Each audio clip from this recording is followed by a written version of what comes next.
Back to news. ఓటర్ల జాబితాలు పక్కాగా పారదర్శకంగా తయారు చేయాలనే లక్ష్యంతో ఎన్నికల సంఘం ఎస్ఐఆర్కి శ్రీకారం చుట్టింది. ఈ నెల 25న ప్రారంభమైన ఈ ప్రక్రియ వచ్చే నెల 24 వరకు కొనసాగనుంది. బూత్ స్థాయి అధికారులు ఇంటింటికి వెళ్లి ఎన్యూమరేషన్ పత్రాలను అందిస్తున్నారు. పత్రాలను ఓటర్లు భర్తీ చేసి తిరిగి BLOలకు అందించాల్సి ఉంటుంది. చదవడం రాయడం రాని వారి కోసం వారికి సంబంధించి వివరాలను BLOలు సేకరించి ఆ ఫారం నింపుతున్నారు. ఇదే అంశానికి సంబంధించి మరింత సమాచారం మా ప్రతినిధి శ్రీనివాస్ అందిస్తారు.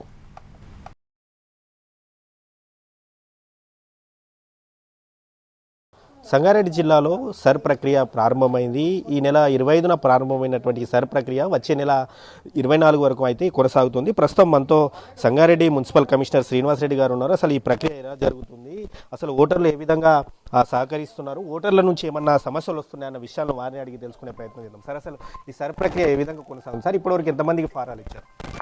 సో ఎన్నికల సంఘం ఆదేశాల మేరకు ఎస్ఐఆర్ ప్రక్రియ అనేది జూన్ 25 నుండి స్టార్ట్ అయింది.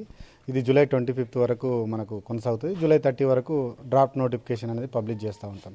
సో ఈ ప్రక్రియలో మొదటగా ప్రతి BLO ప్రతి ఇంటికి వెళ్ళి ఓటర్ని కలుసుకోవడం జరుగుతుంది. ఇది 3 సార్లు కలవాల్సి ఉంటుంది. ప్రతి ఇంటికి 3 సార్లు వెళ్లాల్సి ఉంటుంది. మొదటి దశలో ఎన్యూమరేషన్ ఫామ్స్ ఇవ్వడం జరుగుతుంది. రెండో దశలో వాళ్ళు ఫిల్ చేసిన ఎన్యూమరేషన్ ఫామ్ మళ్ళీ కలెక్ట్ చేసుకొని ఆన్లైన్ అప్లోడ్ చేయాల్సి ఉంటుంది.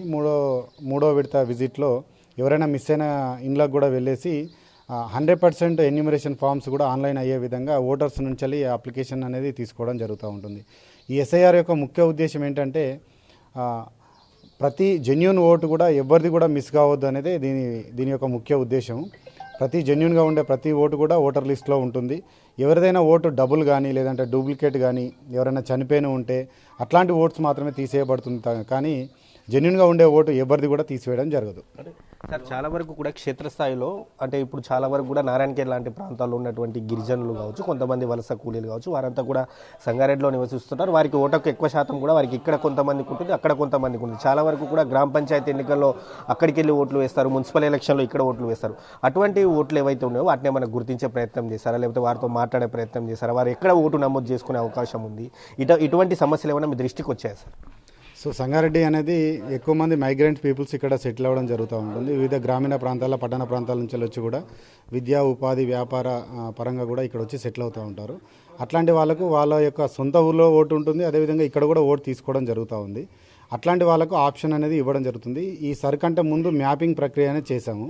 ఒకవేళ వాళ్ళ ఓటు విలేజ్లోనే ఉంచుకుందాం అనుకుంటే విలేజ్లో ఓటర్ మ్యాపింగ్ చేసుకున్నారు. లేదు మేము అర్బన్లోనే ఉంటామంటే అర్బన్లో మ్యాపింగ్ చేసుకోవడం జరిగింది.